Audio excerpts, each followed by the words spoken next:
Shabbat Daf Mem Amud Aleph.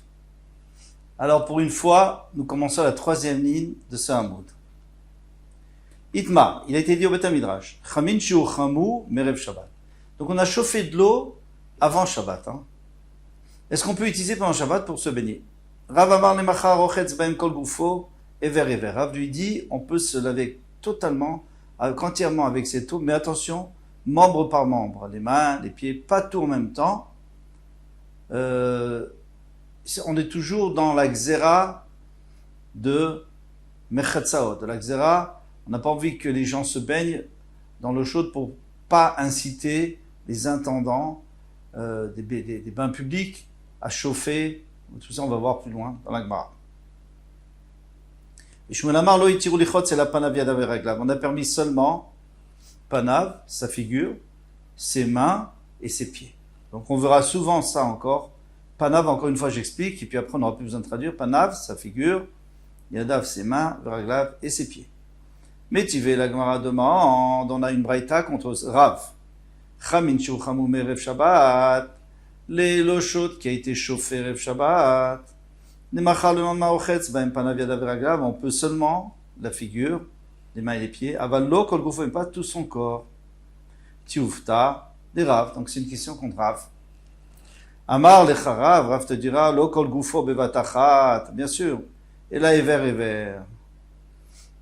Comme moi j'ai dit, qu'est-ce qu'on dit quand on dit que il peut se laver panav yadav veraglav, velo kol gufo, c'est-à-dire pas tout le corps en même temps, mais panav yadav veraglav, sa figure, ses mains et ses pieds, ainsi que son dos et que son ventre, etc., mais l'un après l'autre, et pas tout en même temps. De la même manière qu'on ne peut pas laver la figure, les mains et les pieds en même temps, puisque c'est pas relié l'un à l'autre, directement, il va falloir passer par d'autres endroits, et bien ici aussi, il va falloir faire chaque chose à part, donc je me suis arrangé, moi Rav, je me suis arrangé avec cette braïta. Prochaine braïta. La Gemara dit, va panav yadav veraglav katane, ken panav yadav veraglav. Et pourtant on a enseigné panav yadav veraglav, donc c'est ken panav yadav veraglav, comme on a dit, c'est qu'il faut le faire de la même manière, c'est-à-dire ever, membre par membre. Tashma, viens écoute. Lo itiru lichotz bechamin shiur chamu merev Shabbat. Ils n'ont pas permis de se laver avec de l'eau chaude qui a été chauffée Rev Shabbat, et la panav yadav veraglav, encore une fois. Alors, qu'est-ce qu'il va faire Rav avec ça? Achanemi ici aussi, ken panav yadav veraglav. Qu'est-ce que la braïta voulait nous dire? Que on peut pas se laver le corps entièrement d'un seul coup, mais membre par membre, comme panav yadav veraglav. Alors, qu'est-ce qu'il a rajouté ici? Pourquoi on nous a apporté une deuxième braïta? Quand la première, on avait répondu de la même manière. On peut nous apporter 10 braïtot. De toute façon, chaque fois, on répondra. On dira que c'est pas qu'on peut pas tout le corps, mais qu'on peut seulement de la manière qu'on aurait fait si c'était juste la figure, les mains, les pieds. Donc, chacun à part.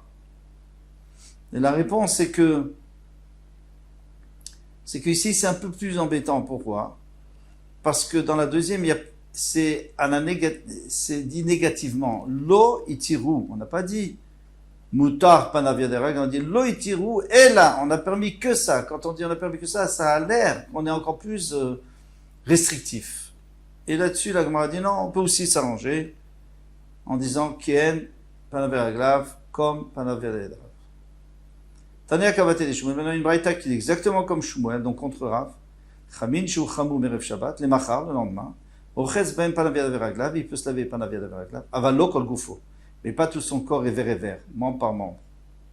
Donc lui dit, mais fourrage, il dit explicitement qu'on ne peut pas membre par membre, et Rav avait dit qu'on peut membre par membre. Ven samer tzarich lomar chamin shiur chamu b'yom tov, et c'est pas la peine de nous dire que si ça a été chauffé Yom Tov lui-même, c'est encore pire. Bien sûr, ça c'est sûr qu'on n'a pas d'en profiter. Maintenant, le problème, c'est que s'il y a une question tellement forte contre Rav, alors pourquoi on ne le dit pas? On dit, il y a une braïta qui dit comme Shmuel, et pourquoi on n'a pas posé la question contre Rav? Et là, on n'aurait pas pu répondre. Voilà. Ça, c'est la question qu'on peut se poser. Elle est très embêtante, cette question, parce que tu nous amènes deux braïtot contre Rav, puis on a réussi à les répondre. Tu m'amènes une troisième et tu ne dis pas que c'est contre Rav, tu dis c'est une preuve pour Shmuel, pourquoi tu dis pas que c'est contre Rav? Alors le Shabbat Shelmi, c'est un sefer très chachouf, très important sur Shabbat, et lui il dit comme ça, il dit que certainement le Makché, celui qui posait les questions, lui, il connaissait pas cette braïta. Donc lui, il n'a pas apporté comme question. Et après, la Gemara l'apporte comme preuve pour Shmuel. Rabba matnela le hashmata de Rav be'ilishna. Rabba lui expliquait ce que Rav a dit d'une autre manière, pas tout à fait comme nous on l'a apprise. Nous on avait appris qu'on a le droit de laver tout son corps, éver, membre par membre. Lui disait non. Chamin shoucham over Shabbat, si elles ont été chauffées Erev Shabbat, les machar le lendemain, ça pendant Shabbat, Amara, Vochetz, même Kol Gufo, il peut laver tout son corps, au Meshaer Ever Echad, et laisser un seul membre. C'est-à-dire que tout le corps d'un coup, mais il faut laisser un membre. Un des membres de son corps, il doit le laisser pour faire un équilibre, pour faire une différence, pour montrer que maintenant, c'est Shabbat. Alors, qu'est-ce qu'on va faire ici? Et Tive Kol Aneti Ufta. Et à ce moment-là, si on va poser toutes les questions, et on n'aura pas de réponse. Parce que, quelle était la réponse? C'est que la Braïta, elle voulait dire Ever, membre par membre, comme Panavia de Veragab. Mais ici, Rav a dit non, il a dit tout son corps, il n'a pas dit membre par membre, il a dit tout son corps sauf un. Ça, c'est sûr que ça ne s'arrange pas avec les Braïtot, Tioufta, et donc ça reste une Tioufta, ça reste une question contre Rav. Amarle, Rav Yosef l'a Abaye. Alors Rav Yosef a dit à Abaye. Alors maintenant, qui est Rav Yosef? Rav Yosef, c'était le Chaver de Rabba. Rabba était Rosh Yeshiva, et quand Rabba Niftar, Rav Yosef a pris la place. Et chaque fois qu'il avait une question sur le comportement de Rabba, il demandait à Abaye. Pourquoi? Parce qu'Abaye, c'était le neveu de Rabba. Et il avait perdu ses parents, donc il était élevé par Rabba. Il était tout le temps avec Rabba, avec son oncle. Et donc, il savait exactement ce qui se passait chez son oncle. Donc, Rav Yosef lui posait la question. Rabba, Mika, Avid, Keshmate de Rav. Rabba, lui, il faisait comme Rav. C'est-à-dire qu'on puisse se laver tout le corps. Ou alors membre par membre, ou alors, comme moi je dis, comme Rabba disait, c'était tout le corps sauf un membre. Amarle lo yadana. Il dit, je sais pas, non, j'ai pas vu. Maïti baile. Vraiment, il demande, elle dit, c'est quoi ta question? Quoi la question de Rav Yosef? Puta, de lo avid. C'est sûr qu'il n'a pas fait comme Rav. Pourquoi? Derrière tout à fait parce qu'on a apporté une question, on a apporté des braïtot contre lui. Et on n'a pas de réponse. Elle m'a dit, lo shami ale, il n'a pas entendu. Il n'a pas entendu. C'est difficile de dire qu'il n'a pas entendu, nous dit le Maharshal. Pourquoi on ne peut pas dire qu'il n'a pas entendu? Parce que c'est lui-même qui a apporté les braïtot, Rabat. D'après ce que la Gemara a l'air de dire, c'est Rabat qui a apporté les Itutav, il a apporté les braïtot contre Rav. Donc il sait très bien.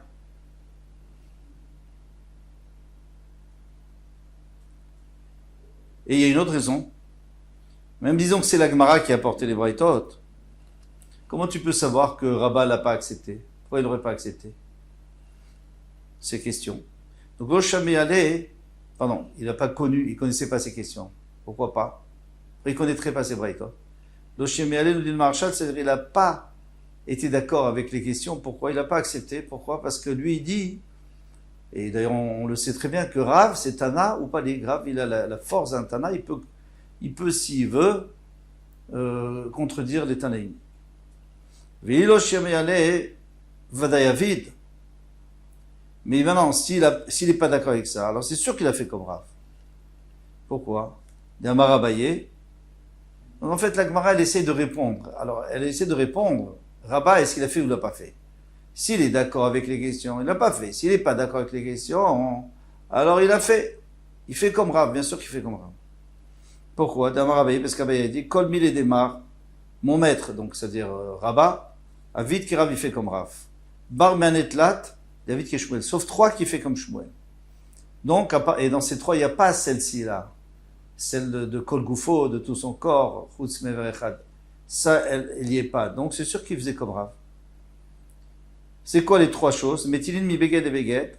Si on a des tzitziot, on a un talit qui est un peu abîmé, on veut prendre les tzitziot et les mettre sur un autre talit, neuf. Est-ce qu'on a le droit ou pas? D'après Rav, non, parce que c'est un bisayon pour le premier talit, de le détruire, en tout cas de le rendre inapte. Et d'après Shmuel, c'est moutard. Pourquoi c'est moutard? Parce que lui dit que c'est dommage, parce qu'après, peut-être s'il a d'autres tzitzit, mais s'il n'a pas, qu'est-ce qu'il va faire? Il ne va pas faire la mitzvah. Donc on a le droit. Et à ce moment-là, Rabba faisait comme Shmuel. Ou Madlikin, miner les nerfs. On peut allumer d'un nerf à un autre nerf. À Hanouka, on peut allumer d'un nerf à un autre nerf. Pourquoi est-ce que d'après Rav, on ne devrait pas? Ça, c'est d'après Shmuel. D'après Rav, pourquoi on ne devrait pas? Parce que c'est un bisayon pour le nerf d'allumer d'un nerf à un autre. Et il y en a qui disent parce qu'il est marchiche, c'est-à-dire qu'il affaiblit, il utilise un peu de l'huile pendant que ça brûle un peu plus. Et il allume son deuxième nerf. Et finalement, et Shmuel lui dit qu'on a le droit. Ve'alacha Rabbi Shimon begrira. Et Shmuel dit aussi que l'alacha, c'est comme Rabbi Shimon, qu'on a le droit de traîner un banc si on n'est pas mitkaven, si on n'a pas l'intention de faire un sion. Même si on sait que ça peut faire un sion. Donc, normalement, d'après Rav, on n'a pas le droit. D'après Shmuel, on a le droit, on fait comme Rabbi Shimon, que d'avoir chez nos mitkaven, une chose qui n'est pas fait intentionnellement, c'est moutar. La Gemara répond et dit, c'est vrai qu'il faisait toutes les khumrot de Rav, toutes les khumrot de Rav, qui khumraient des Rav Avid, c'est vrai qu'il faisait toutes les khumrot de Rav, sauf ces trois-là, qui coulaient des Rav lo Avid. Mais les coulottes de Rav, on ne sait pas s'il a fait, il est obligé qu'il les fait. Alors maintenant, comme Rav ici, il y avait une coulotte de se laver tout le corps sauf un membre, c'est pas du tout sûr qu'il faisait comme nous. Ce qu'on parlait, c'est les khumrot de Rav, sauf 3 exceptions. Mais les coulottes, on ne sait pas combien il en faisait. Tanu Rabanan, mon maître nous a enseigné Merchatz, Shipakeku, Nekavav. Maintenant, on a un bain. Alors, Rachid nous explique les bains publics, comment ça se passait. Il y avait donc le feu en bas, en dessous du bain, sous terre, et il y avait des trous. Et à travers les trous, il y avait la chaleur qui montait, soit pour chauffer l'eau, soit pour faire de la vapeur, pour le hammam. Eh bien, Mechat chez Pakoku Nekavav, maintenant lui, qu'est-ce qu'il a fait? Erev Shabbat, il a bouché les trous. Comme ça, pendant Shabbat, ça continue pas à chauffer l'eau. Mais Erev Shabbat. Les Motzei Shabbat, Rochetz Bomiad. Motzei Shabbat, on peut aller directement se laver dans cette eau parce que c'est de l'eau qui avait été chauffée avant Shabbat, puisque pendant Shabbat, ça n'a pas chauffé. Qu'est-ce que j'aurais pu croire? J'aurais pu croire qu'il y a une xéra de peur qu'on chauffe pendant Shabbat. Non, il n'y a pas de xéra. Maintenant, Pakoku Nekavav, mais Erev Yom Tov. Si c'était Erev Yom Tov, c'est plus Shabbat, c'est Yom Tov. Les machar, le lendemain, c'est pendant Yom Tov. On n'est pas obligé Motzei Yom Tov. Motzei Shabbat, on était obligé parce qu'on n'a pas le droit de chauffer. On n'a pas le droit de se baigner pendant Shabbat dans l'eau chaude. Donc il faut attendre Motzei Shabbat. Et on n'a pas besoin, le chidouche, j'ai pas dit, le chidouche qu'il faut, c'est qu'on n'a pas besoin d'attendre Birte Shiyasu. Normalement, il faut attendre, si quelque chose, une lacha, un travail qui a été fait pendant Shabbat, il faut attendre que on ait la possibilité de le faire après Shabbat. Pour pas profiter du travail de Shabbat. Mais ici, comme il n'y a rien eu pendant Shabbat, donc on a le droit d'aller tout de suite. Mais maintenant, pendant Yom Tov, si on a bouché les trous, eh bien, même pendant Yom Tov, on a le droit d'aller se baigner. Alors, se baigner, pardon, non. Les machar nichnas ou mazia, il a le droit de rentrer pour transpirer, de la chaleur. Veyotse, mais après, il est obligé de sortir dans la chambre extérieure, pas la chambre où il y a le bain, la chambre extérieure, au mishtatef bevetachitson. Et là, il se rince. Pourquoi? Parce qu'après avoir transpiré, il faut se rincer. Alors, c'est une marloquette rishonim, est-ce qu'il se rince à l'eau chaude ou à l'eau froide? Ama, pourquoi il doit sortir? Parce que s'il reste à l'intérieur, on va croire qu'il s'est baigné, mais on n'a pas le droit de se baigner dans l'eau chaude à Yom Tov. Amar Rabbi Yehuda Amar Aseh B'mechat Shel Bnei Brak.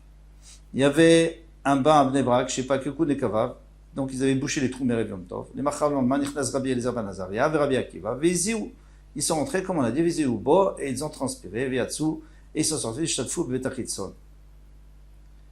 Et ils se sont lavés dans le Betachitson. Très bien, ça correspond à ce qu'on vient de dire, sauf que, il rajoute quelque chose. Et là, Shechamin Shelo Mechupin Banesarim.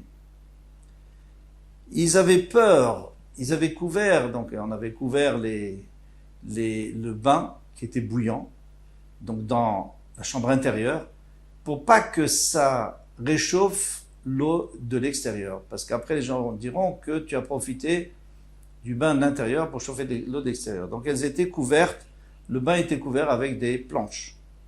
Shiba d'avoir les Chachamim, quand les Chachamim ils ont entendu ça, Ambrou, ils ont dit, Afal pi shen chamin shalom echupin bin sarim. Même s'ils n'avaient pas couvert, on aurait le droit quand même. Très bien. L'Agma continue. Meshirabo ovre avera et trilou leesor. Maintenant, ils se sont multipliés, ceux qui faisaient des averot, c'est-à-dire les balanim. Les balanim, c'est les intendants des bains. Qu'est-ce qu'ils faisaient pour attirer les clients pendant Shabbat? Même si on ne peut pas payer Shabbat, mais on payait à la semaine, je ne sais pas, on payait. Eh bien, pour attirer les gens, qu'est-ce qu'ils faisaient? Eh bien, ils chauffaient pendant... Bon, on va voir tout ça dans l'Agma. Itrulo leesor. Donc, on a interdit de se baigner. Ambatiot, shel krachim, veno choshesh. Pas seulement de se baigner, ils ont même interdit. Je crois que j'ai sauté quelque chose. Même, mais ouais, non, j'ai pas sauté. Ils ont même interdit de transpirer. Ambatiot, shel krachim. Maintenant, les bains des grandes villes, donc c'est des grands bains, il n'y a pas tellement, comme c'est très grand, il n'y a pas autant de vapeur. Il peut se promener, il peut déambuler dans ce bain, même si ça lui fait du bien. Et on ne craint pas que les gens vont dire qu'il est venu pour transpirer. Quels sont les Ovrei Avera? Rabbi Shimon ben Pazi, Rabbi Shimon ben Levi, Mishum Bar Kapara.